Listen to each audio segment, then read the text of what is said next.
Hello friends, welcome. Friends, I saw an article in the international newspaper lightreading.com.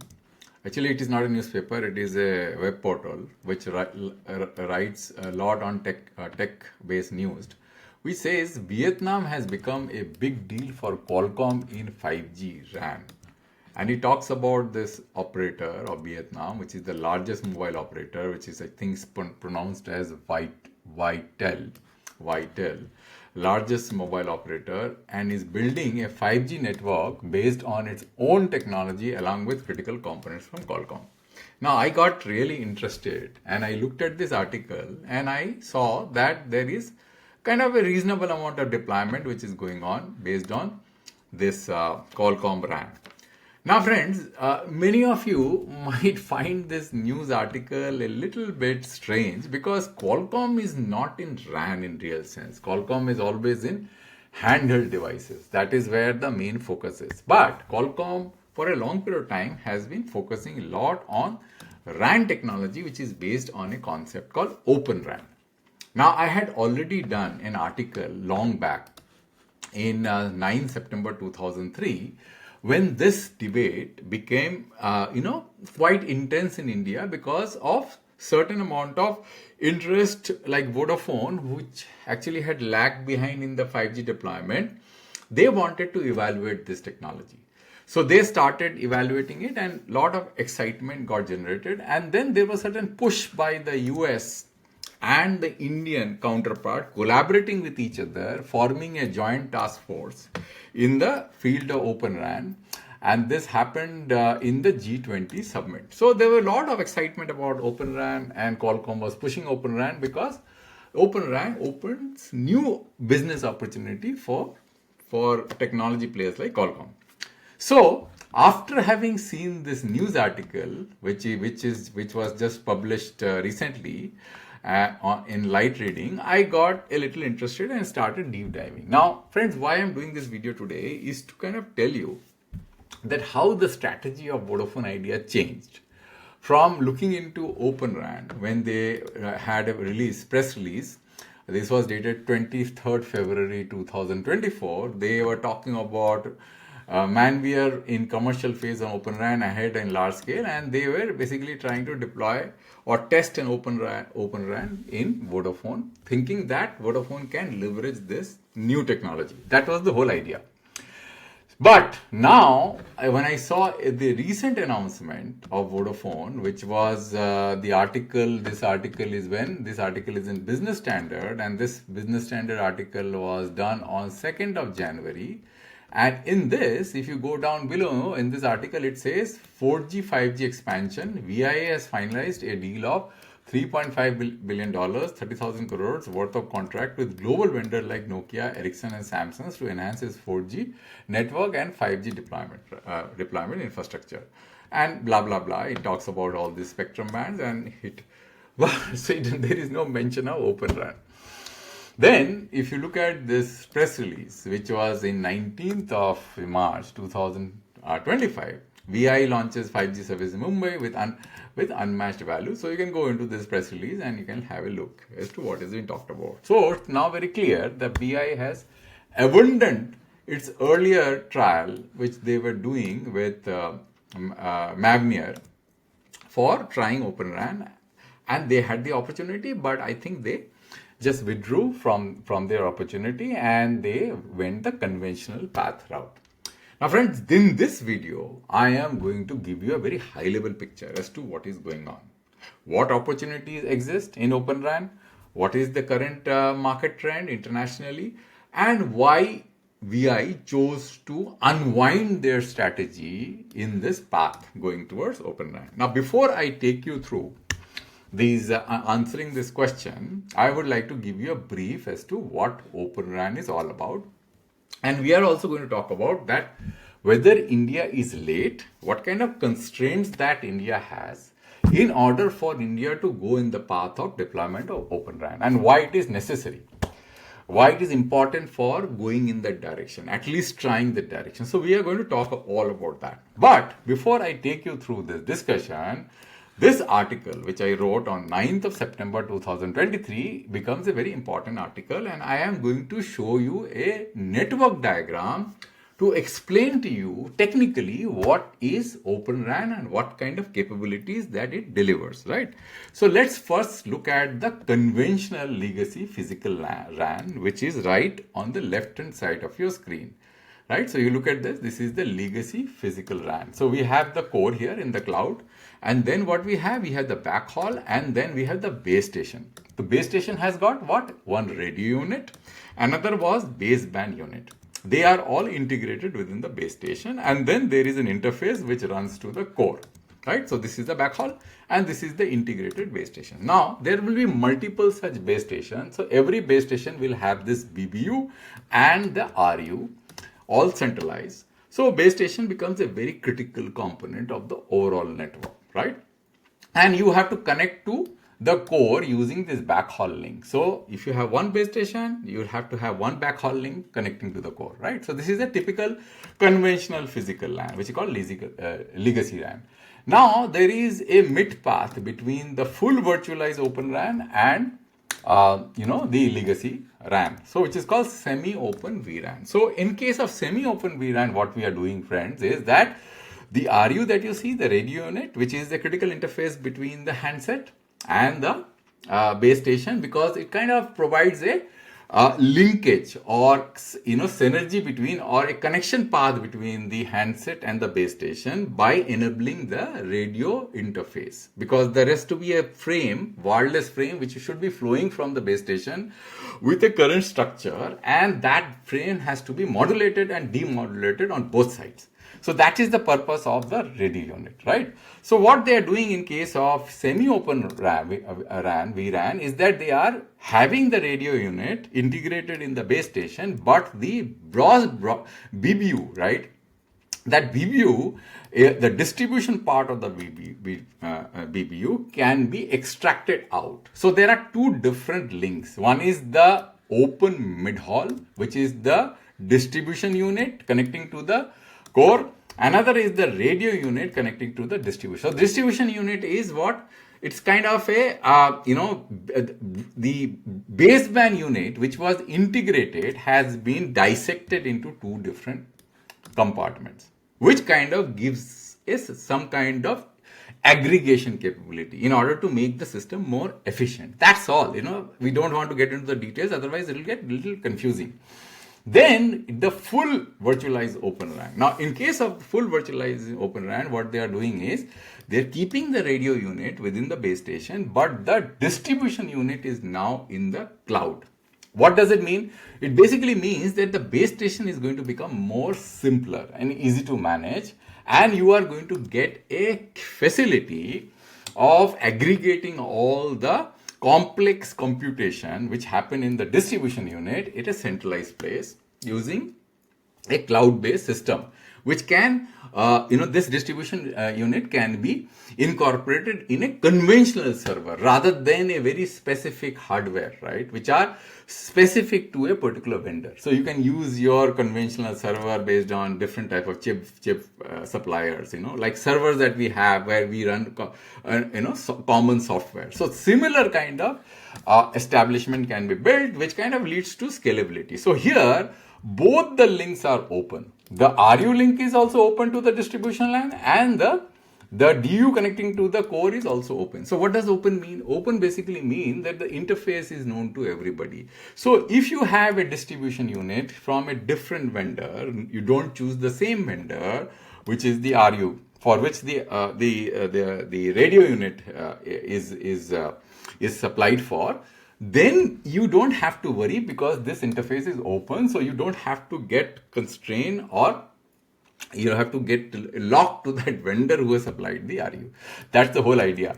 That's the whole idea, to make these interfaces open, so the vendors can become different, so you gain more leverage. So that is the concept of this Open RAN architecture. Now, after having understood the concept, in order to make this presentation more efficient, I have a slide deck, as I always do.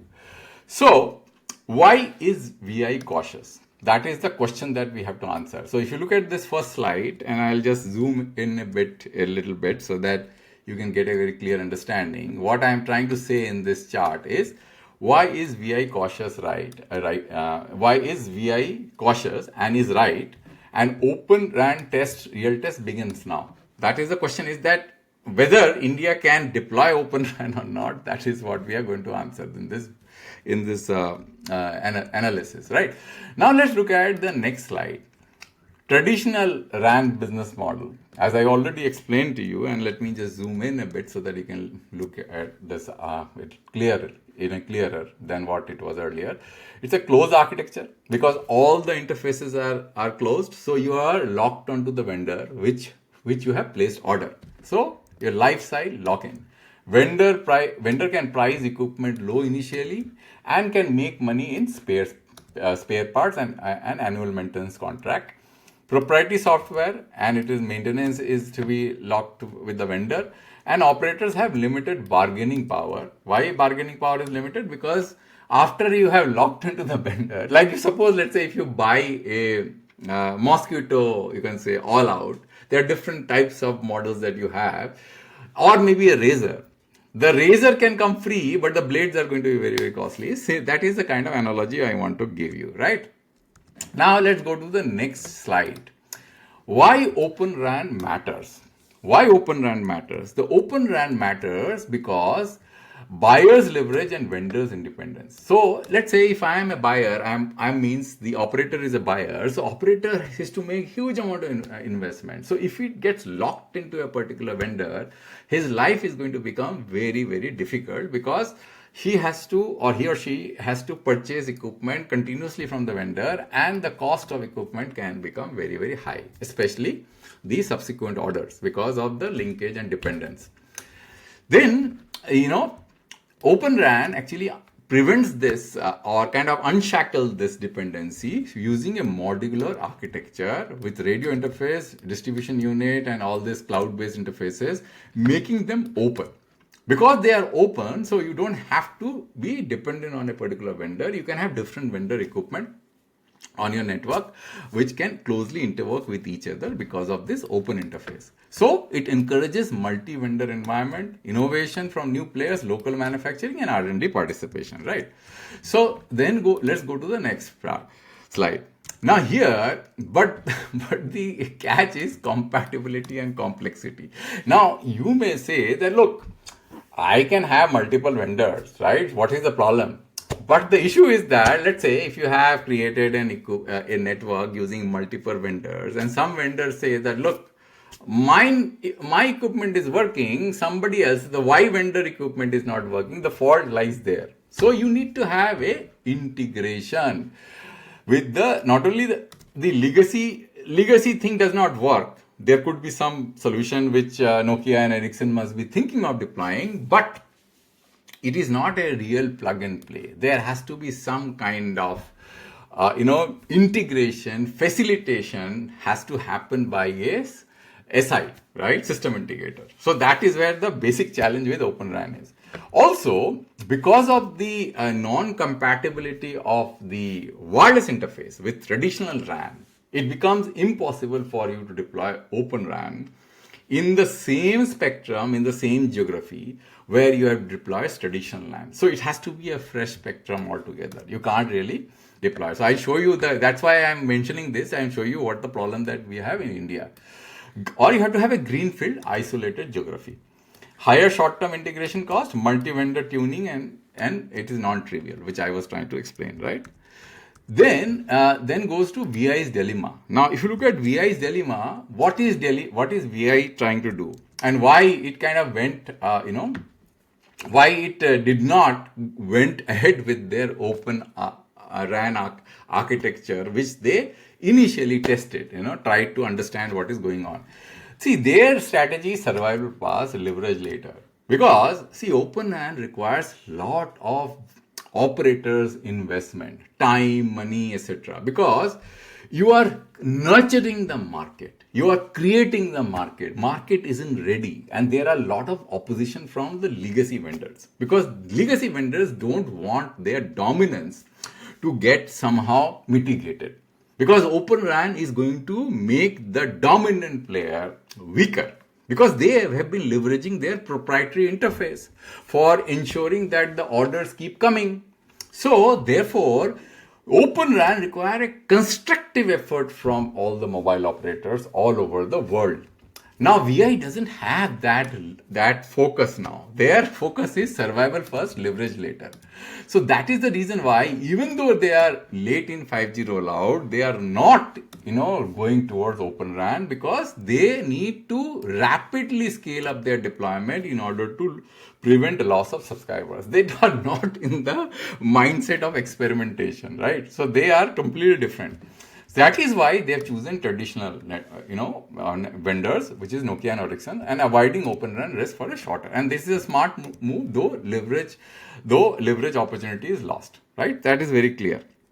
Now, then we have what is going on globally. So let's look at what is going on globally. Some few vendors which actually have become very, very prominent here. So if you look at this, so we have this Viettel. Right? They have in-house R&D and sovereign supply. So why Viettel is able to deploy Open RAN? Because it's not just a mobile operator. So they do a lot of R&D stuff. So they have the capability to experiment. That is why they are not dependent on an SI. Okay. DoCoMo is a very forward-looking operator. They want everything which is new and the latest technology. And for them, creating this market, nurturing this market is important in order to enhance their leverage going forward. So they are doing that. And then we have Dish. They have Greenfield hyperscale partnership, right? So there are very few operators. It's not that, it is scaling to a very, very significant level. But what the situation was just, last year, it has definitely improved. And there are some vendors who are definitely going towards this path, right? Which is very clear now by looking at this slide. Then what is the road ahead for India? So let's look at what is the road ahead for India. Now Open RAN has a place in India's telecom future, but it needs government-backed testbed, trusted system integrator. We already have a lot of problems with our infrastructure player. Their 4G, 5G is not working. The conventional 4G, 5G is not working on the Indian vendors. Given the kind of service that we are getting from BSNL, 5G, BSNL is looking towards deploying an international player because their conventional 4G suppliers have been so slow, right? We need support of R&D and design and long-term investment mindset, right? Then, let's now go to the spectrum situation, which is going to give you the complete story. So that I have this app, and the app is going to tell us that what kind of leverage that we have and what we can do and what we can't. So let's go to the 700 megahertz band. Now, if you look at 700 megahertz band, this block, which is lying empty right in front of you, this is circle here. And these are the frequency bands, and these are colors are, type of operator or a particular PSU. Now this red is Reliance Jio. This is already has become violet. I have not corrected to change it because I don't have an official announcement that I think railways have been assigned this spectrum. So I don't have the official announcement, but I have not changed it. But if you look at Reliance Jio has got 10 megahertz in 700, and they have deployed already pan-India 700. Every geography and every part of this country, they have defined where they are going to put Open RAN in 700. No space because it does not have compatibility. RF compatibility is not there. Then we have, now let's go to 800 megahertz band. 800 megahertz band, similar situation. Everywhere they have deployed, and this small blocks of spectrum is lying free, right? So they can't deploy. 900 is also a similar situation, right? Every operator has deployed everywhere parts of the world. This spectrum is not a greenfield spectrum. So 1800 is also the same story. So right, you can see that all operators are present everywhere. There is nothing left, very, very small quantum of spectrum left, and those are going to be incremental spectrum, right, for enhancing capacity using the conventional RAN. So that's not going to happen. 2100 is the same story, right? Then we have got 2300 is the same story, right? If you see that, it's also same, right? Everywhere there is nothing left. Then we have got the 2500, same thing, same situation. You see that these blocks are not going to be available. These are the only blocks which are going to be available, right? Which is colored there. And then we have got the 3500, which is the 5G band, where those operators which I'm talking about, they have deployed. Here also you see VI was the only player who could have tried Open RAN, but rest of the operators are already taken the BSNL has the opportunity, but I don't think BSNL is going to go to Open RAN, right? Then we have got 26 gigahertz WAN where nobody has done anything. There is a possibility of an Open RAN. So we have to closely watch and see how this space evolves. So what I'm trying to tell you is that India, because of the heavy usage of conventional band, it becomes very difficult for Open RAN to be tried in this block of spectrum, which is heavily utilized. And therefore, the new spectrum band, for example, 6 gigahertz band. So if you look at this, I had done an article which I talked about that how spectrum is getting reformed spectrum, you know. Some of the spectrum bands are getting reformed. The new spectrum bands, which one is the 6 gigahertz band, which is completely new. There, you know, people can try Open RAN. Then we have got L band, right? Some portion of 2.6 gigahertz band, right? And the 3.5 gigahertz band, you know, if you can expand it in the forward direction. Because currently, if you look at my website, where is it? The 3.5 gigahertz band, you will notice that 3.5 gigahertz band there is a hard stop here, which is 3670, right? Now, if you can expand this band here, which is quite possible, then there may be a possibility, but the problem here is that you have already deployed so many conventional equipment, those have to integrate with the existing equipment, it becomes a little difficult. So you can now understand, you know, what the problem is, right? Where we basically stand. And therefore, the final takeaway is Open RAN is not about freedom, or Open RAN is about freedom, not just tech. So it's not that it is a technology. It is actually about creating more leverage for vendor procurement, for operator procurement, right? It demands patient capital and strategic timing. VI's choice is pragmatic. India's long-term gain will start now. Means if you want to really work on Open RAN, you have to start now and slowly, you know, create your leverage and participate in the global procurement strategy so that you also contribute, so that long term, as you go forward in time, you enhance your leverage and you become more empowered, right? To have better pricing strategy, right? You can purchase equipment which are better priced, and you will be able to drive more services because you are not going to be constrained by the vendors to lock into a particular interface. You have an open interface and your frames are going to go end to end through without any kind of gateways, any vendor acting like a gateway. So service flexibility will also increase. So that's all, friends. I thought that I would like to tell the Open RAN story because of the VI thing which I saw, which I was observing and following, and suddenly it fell through from my focus, and today's article revived the focus, and therefore I did this video. So I hope that you like this video and you let me know if you have any suggestion or comments. And thanks for listening to the end, and I'll come back with a new video next time on a new topic. Thank you very much.